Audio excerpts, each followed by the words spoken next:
Karen Reed's jury of 18 people in total, 12 jurors and ultimately 6 alternates, has been selected. How is trial number 2 going to be any different than trial number 1?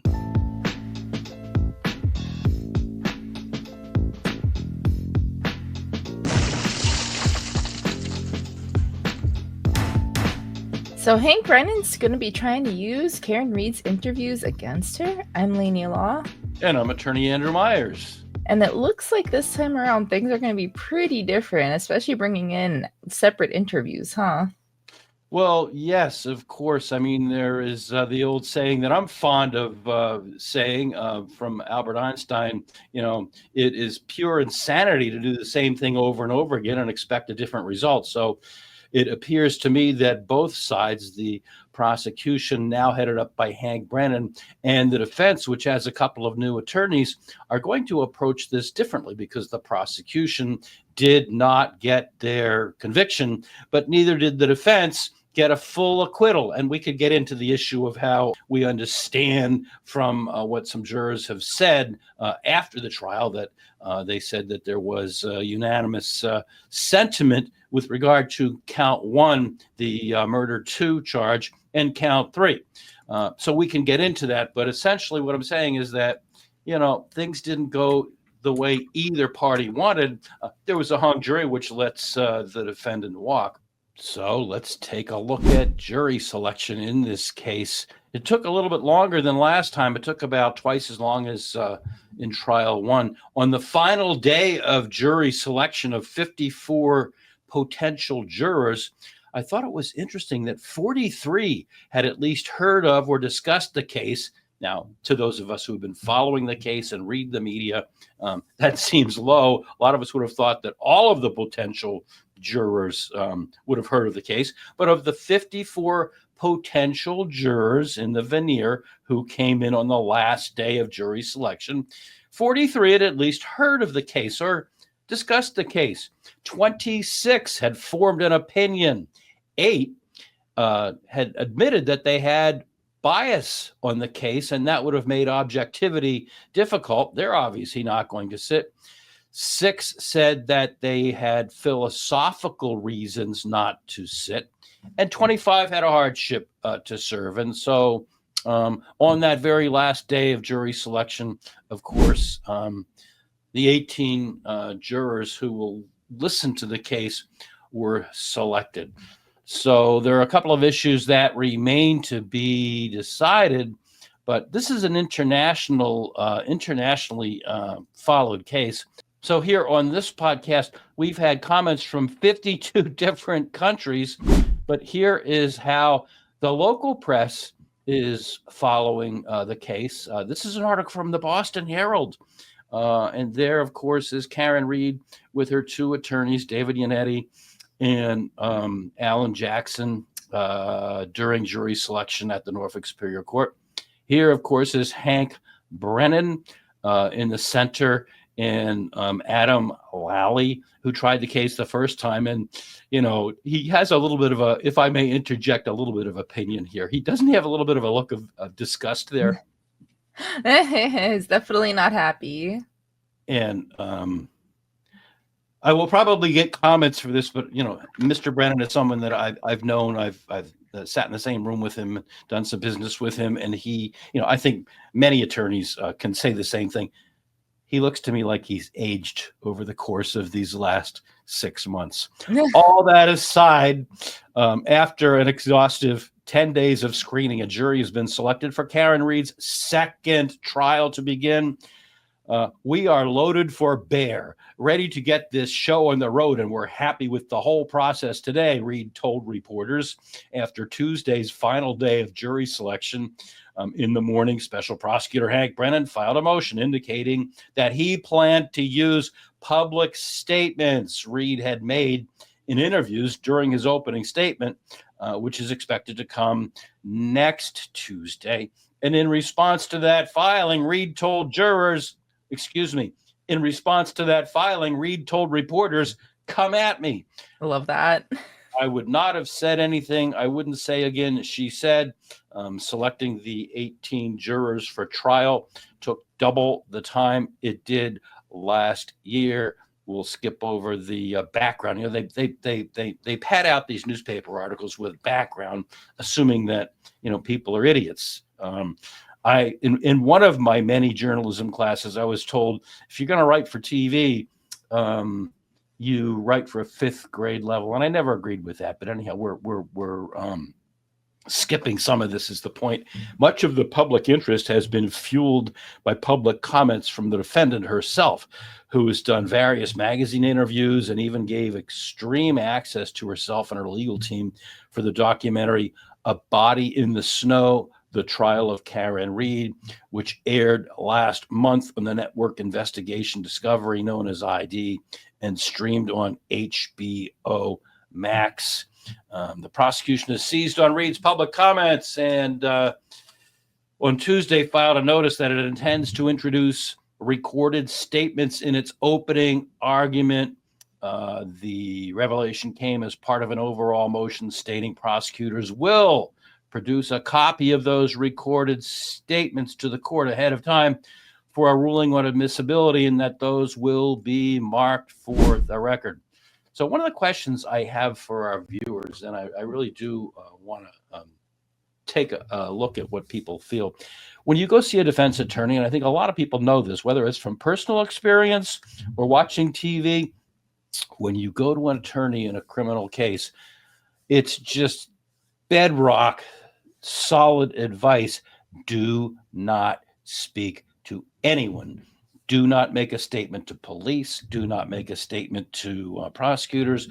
Don't talk to your friends. Don't post on Facebook. Do not post on Facebook, Instagram, Pinterest, TikTok. Don't say anything to anyone because people talk. And, you know, you might have friends that, you know, maybe they're not so friendly. So standard advice is do not talk to anyone. The least of all the media. I mean, yeah, you're right now it's social media, but in this case, Karen Read gave one interview that was run after the Super Bowl, which is one of the most, if not the most watched television events anywhere. So I'd like our viewers to comment.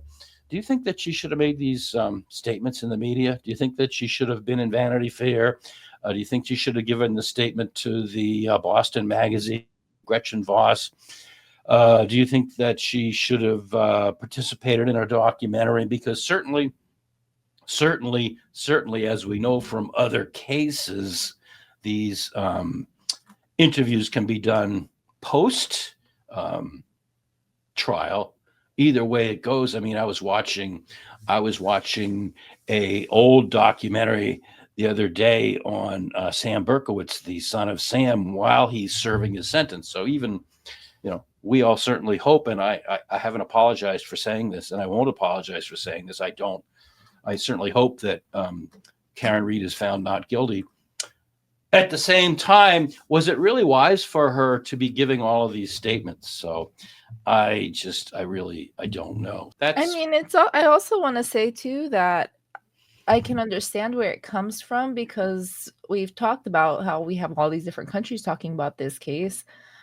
I mean, obviously listen to your attorney's voice, but it sounds like her attorneys weren't warning her not to talk about it. I'd be losing my mind if people thought I was a crazy M-worder, you know. I can understand, even with our comments too, it's sometimes you get so many comments, and even I have to remind myself this person is crazy and I don't need to spend my time trying to convince them to change their mind. But it's hard when you feel like you need to defend yourself. I want our viewers to tell us, what do you think? Should she have given all these statements? That's A. Should Karen Read have given all of these interviews to all of these news media outlets? That's A. And then B, does it make a difference if you're sitting in the jury box? Suppose you are in the jury box. You're one of the 18 total jurors. 12 will ultimately deliberate. The other 6 are there for the purpose of alternates in case something happens. And things do happen, as we've seen in this and other cases. Does it make a difference if you're sitting in the jury box? There has been no decision, at least no decision is announced, and I follow as much as I can possibly follow in terms of the media. There's been no announcement as to whether or not Karen Read will testify. She's kind of given a feeling that she might. She has nothing to hide. She said she doesn't regret anything that she said. So I really want to know, if you're sitting in the jury box and you're the one that's going to go back in the jury room and deliberate and decide ultimately guilt or not guilt, what do you think that she talked to 2020 and she talked to Gretchen Voss and she talked to Vanity Fair, she talked to Ted Daniel, but she's not going to go on the stand here. I'm sure there'll be some kind of an instruction. There always is. There's some kind of an instruction. You are not, ladies and gentlemen of the jury, to make any inference based on the fact that your defendant in this case has elected to take the advantage of the Fifth Amendment. It's a basic constitutional right. It's in the Bill of Rights. We all have that right, and the jury will be instructed to draw no inference. At the same time, they're people. They're people. I'm sorry I interrupted you, but somebody say this. They're people. They're human beings. They watch the Super Bowl. They might have stayed tuned and seen, oh, look, there she is. She's commenting. But here in the jury, she's not going to submit herself to cross-examination by Hank Brennan. Yeah, that's kind of what I'm thinking, is that, like, even if they're instructed not to have that bias towards her, she's going to have to say something, because if anybody's sitting in the jury, they're sitting there probably thinking, oh, she's going to do all these interviews, but she's not going to come out on court and say anything. I don't know if that's a, subconscious bias that people are going to be able to get out of their mind. Au contraire, she doesn't have to say anything. The Fifth Amendment still applies. Mm-hmm. She can make all the comments she wants. She can come right on our podcast and talk.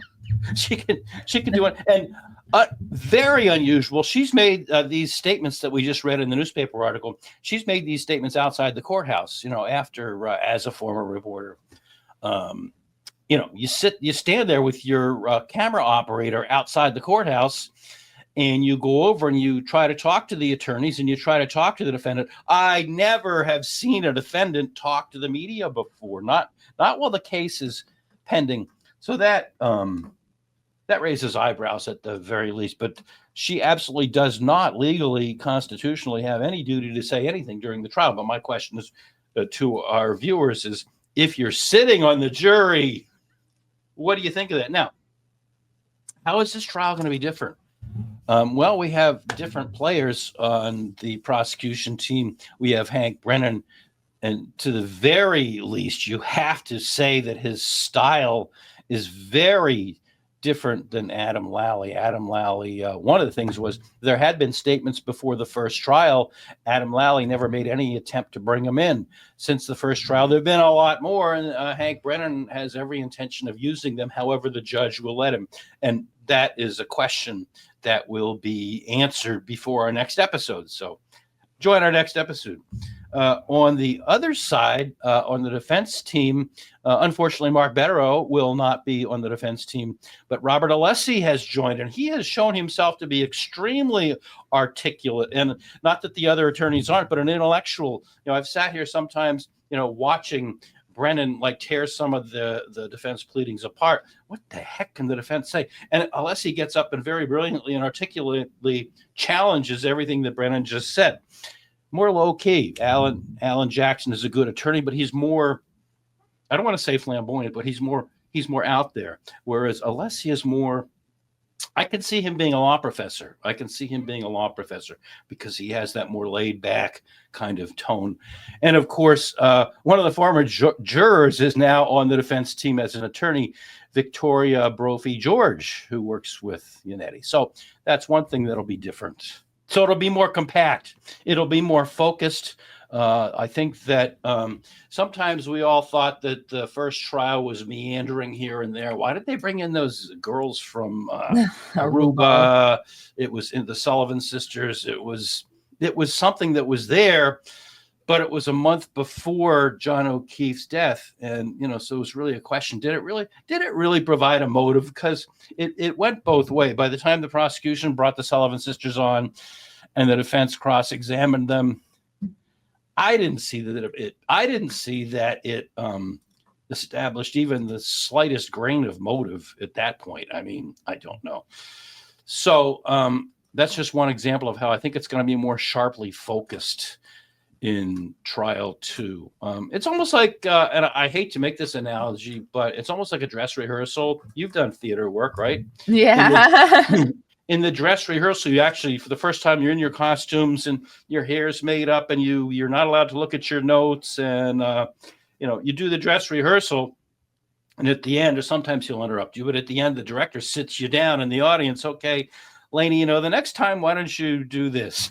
Andrew, the next time, you got to, we don't like that tie. Let's change that. Or you stumbled and mumbled a little bit. Why don't you go, so trial 1 was a dress rehearsal. Now, of course, both sides have the advantage in trial 2. Both sides have the advantage of having learned what worked, what didn't. Victoria Brophy Goerge, of course, can kind of be a focus team for the defense. I would guess, I don't know, that Hank Brennan may have hired a focus team, or he has people that he worked with that can help him. So I don't know. I'd love to hear what our viewers think about Karen Reed's statements, whether that, not that it changes their mind, but how significant is it that they saw her give statements on TV? Although I'm shocked, as a child of the TV generation and a holder of an undergraduate degree in mass media, I'm shocked how many people don't watch TV. Oh my God. I'm shocked every time I come into the office and Andrew has TV on. Honestly, I can't remember the last time I spoke to someone in my generation that paid for cable. I know. I've been told that. I have 5 TVs in my house. I know a guy that doesn't have any TVs in his house, and we frequently argue. But no, the YouTube. I mean, obviously, we're very grateful for everybody watching here, but I feel like out of everything, YouTube's taking over. I mean, every now and then you might hear about someone who's got the 3 different subscriptions to different streaming services: the HBO, the Hulu. I'm an HBO haver and I'm an HBO non-watcher, so I get it. But it's all in the streaming services nowadays. The cable's kind of out of control. I understand that. And I'm certainly not excited about the cable company. We have had our issues with the cable company. Thank you, Comcast. Yeah, I wasn't going to mention any names. So what do our viewers think? What do our viewers think of all of this? I don't know how to pronounce this. Dun Slick. I would say that, yeah. Okay, there are 50 assistant DAs in Morrissey's office that won't touch this case. I'm thinking that they all know that this case is a lie and the DA is dirty. Yikes. Okay. These are our commenters.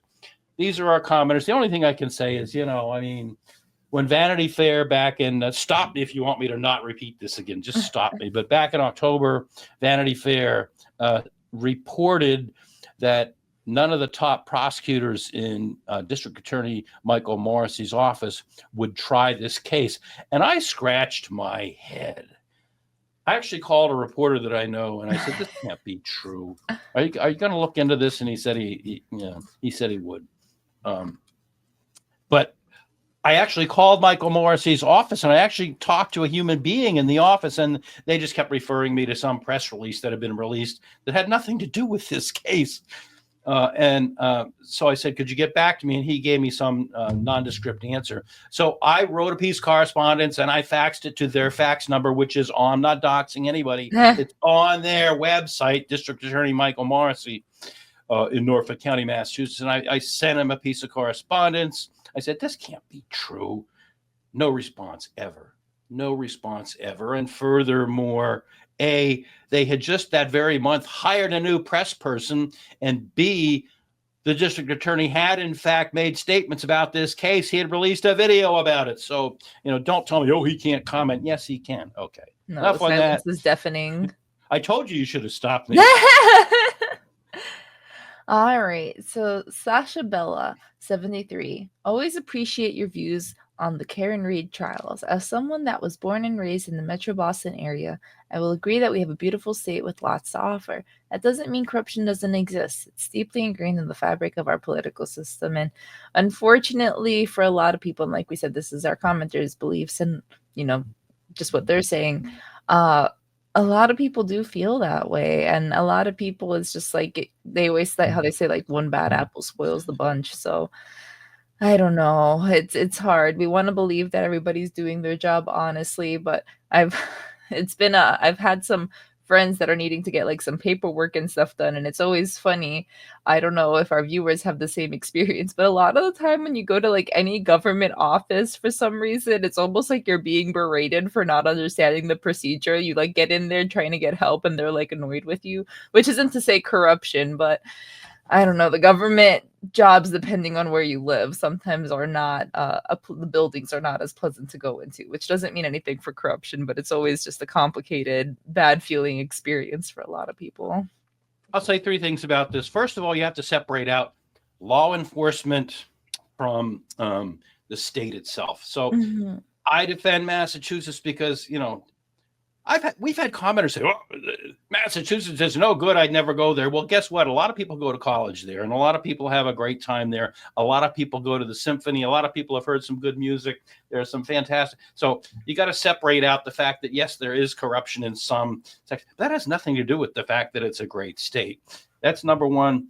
Number two, I've had people also in the comment section say, law enforcement's no good. That's not true either. I mean, you can't paint with a broad brush like that. I've been practicing law for, more decades than I really want to admit at this point. But I mean, I've dealt with the courts and I've dealt with law enforcement. I even have some friends and extended family members that are in law enforcement. So you can't paint with a broad brush like that.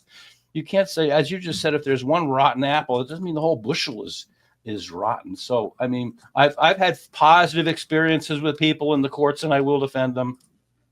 I've had positive experiences with some law enforcement, and I'll defend them. So we have to get away from this. The whole state's corrupt. There is corruption in Massachusetts. It's ingrained. It's been there for years. I talked before about a Netflix series that kind of sadly goes pretty much in depth with it. But anyhow, enough about that. Life Seeker says, you can do amazing things with a computer. You can even invert a victim. For real. Yeah, it's, PowerPoint with, Photoshop, all that good stuff. Pup's mom. What I don't hear often enough is not only was the video originally presented in court of the Sally video and Sally Port inverted, but someone had taken the time to remove the video banner at the bottom and recreate it on the inverted version. And it was done in a different color. That way the defense realized it was an inverted image was from printing visible on a parked vehicle in the Sally Port. Interesting. I don't know. I was from the printing visible on a parked vehicle in the Sally Port. So I'm assuming it's like inverted text itself is what they're referring to. Yeah, well, as this person pointed out, there are those who took a look at that video and the banner had been redone and done in an inverted manner, and it was in a different color. And so people say, well, who would take the time to do that? It's not that hard. Even an amateur like myself, I consider myself, in terms of photography, I consider myself this much above a point and shooter and this much below a professional. But even I took a night class once in Photoshop. Even I can do stuff like that. I always do that, don't I? Even I can do stuff in Photoshop. So if I can, and the Canton police have a media person, it can be done. And honestly, like what fascinates me is the different color banner, because I mean, it's not that hard also to just, I mean, from my experience, it's just you could just take the video and put the banner there. Yeah. But all right, our next comment is for you, Andrew. Spanky's lost affidavits, that girl T. We just read these, folks. It's so insulting how dumb they think the public is, expecting us to believe that out of 28 cameras at the Canton Police Department, only one, the one that clearly shows Karen Reed's car, records invertedly. They might as well just say It's an excuse to make up for the altering of the Sally Port video. A kindergartner can tell you it's BS. Yeah. So, as I said before, we have received comments just on the Karen Reed case. 52 countries. And we haven't had any new ones for about, I'd say, 3 or 4 weeks. So we've received multiple comments from, people. People will send me a comment after we get off the podcast, and they say, well, I'm from Greece, for example. Well, it's on the list there. I'm from New Zealand. We love you, New Zealand, and Australia. And you're already on the list. So keep with us, keep telling us. But yeah, if you're in a country that's not on the list, let us know. We have like the entire country of New Zealand watching this, all 3 people. Now they gave us somebody wrote a nasty comment. Somebody wrote a nasty comment because of your remarks about New Zealand. No, we love the New Zealanders. It's a joke because somebody did respond commenting saying that the population is very small in New Zealand. I have nothing but love from New Zealand. I have friends from New Zealand. Shout out New Zealand in particular. Yeah, and we have South Korea on the list. I saw an interesting YouTube last night about North Korea. Somebody went to North Korea and they were allowed to film certain things. They weren't allowed to film certain things. And I know in a lot of countries, the internet is very much restricted. So if you're in one of those countries, I saw a YouTube from North Korea.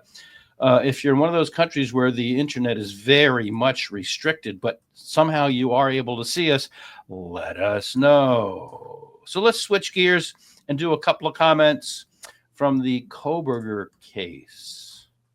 Oh, okay, it's my turn. Maturity 6790 says they had so much to hide and therefore the house was destroyed.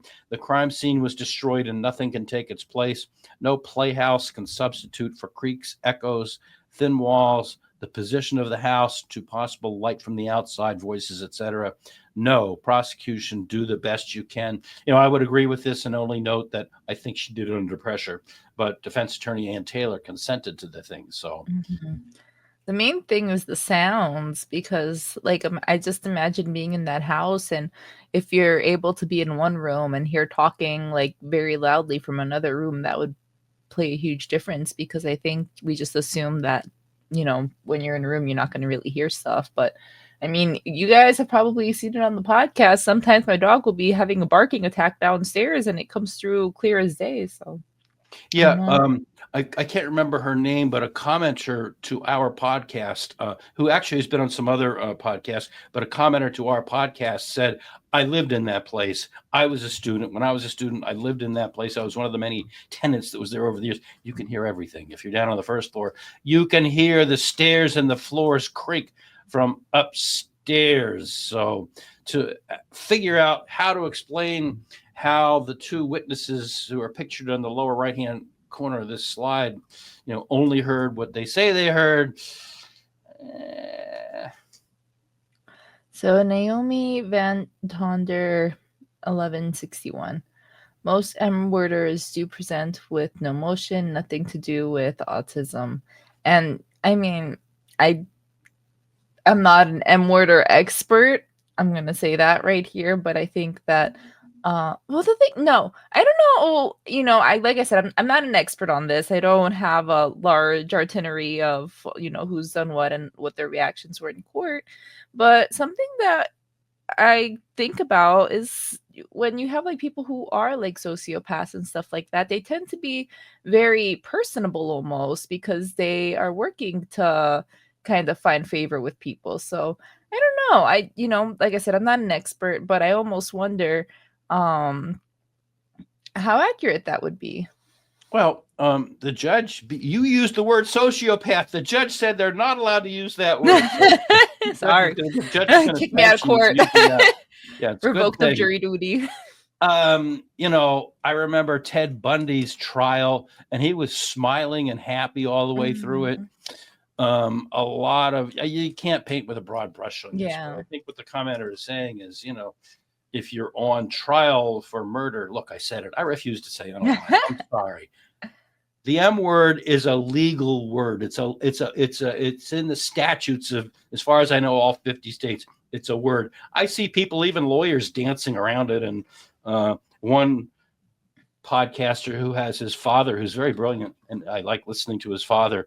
His father said murder, and he beeped it out. So by the time you're listening to the podcast, the father's making this very good observation from his many, many, many, many years as both a federal prosecutor, but then a defense attorney.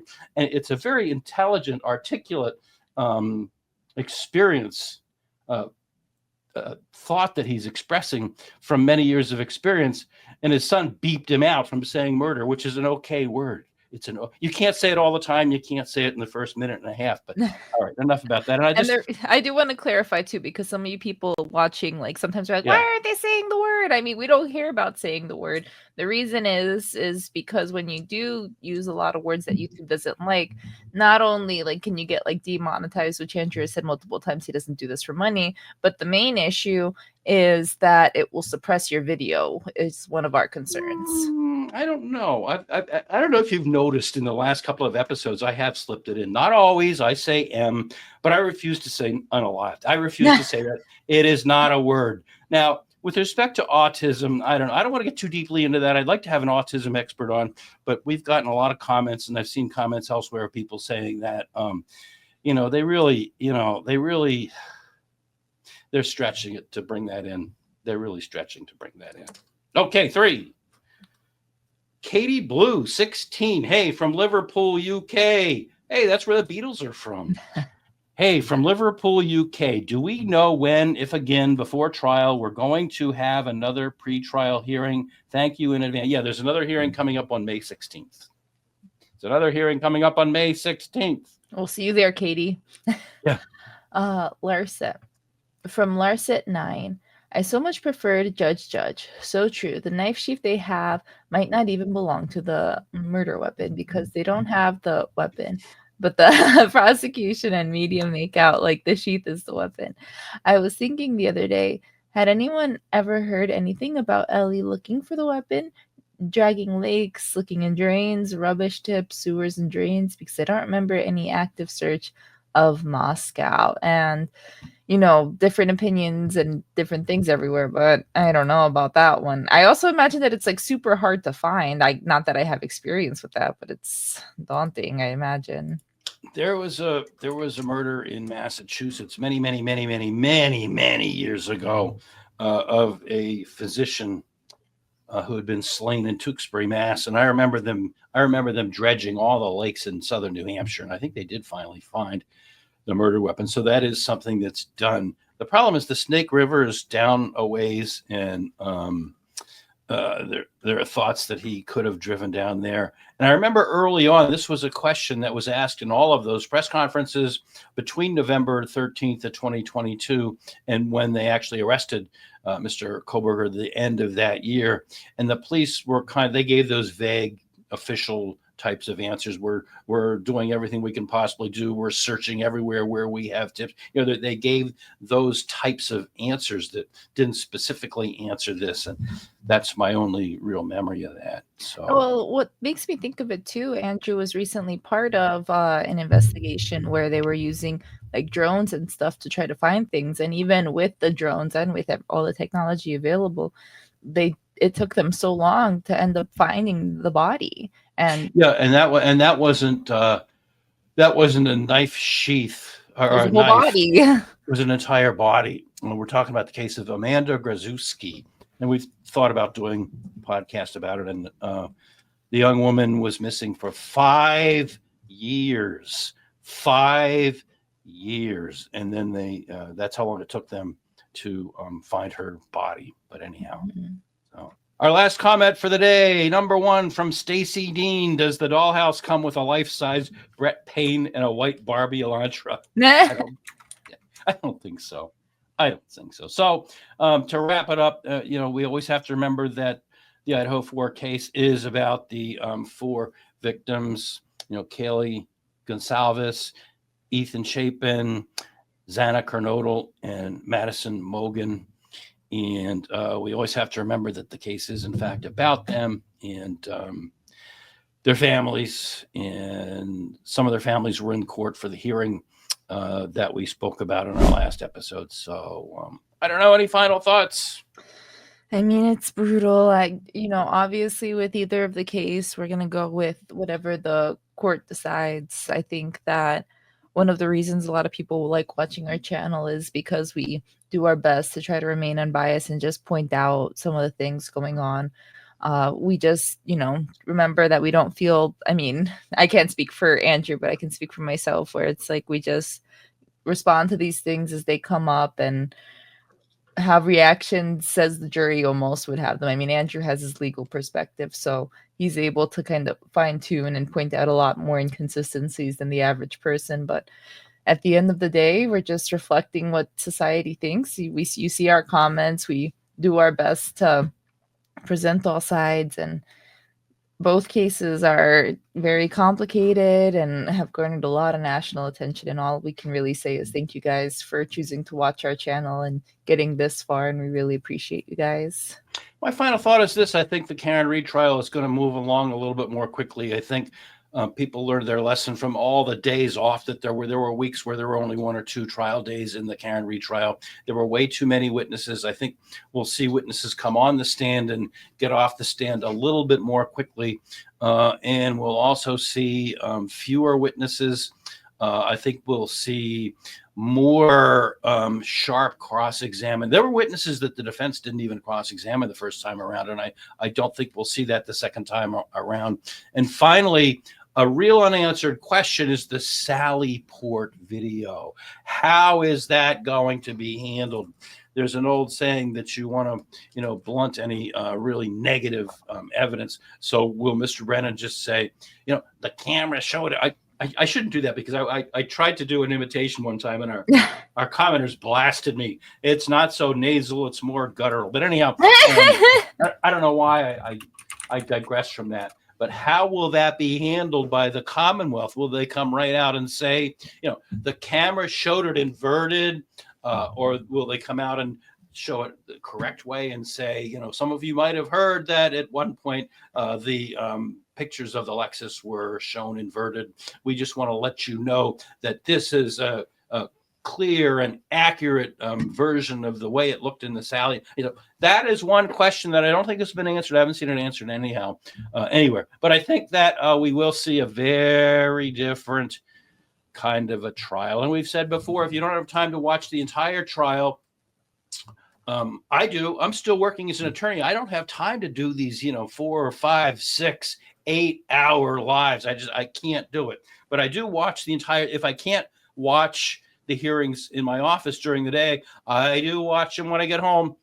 So I will watch the entire trial, and we will bring you updates on the weekends, and maybe every now and then something in the middle of the week. So, and be sure to, if you made it this far, like this video, comment down below, and subscribe to our channel if you haven't already.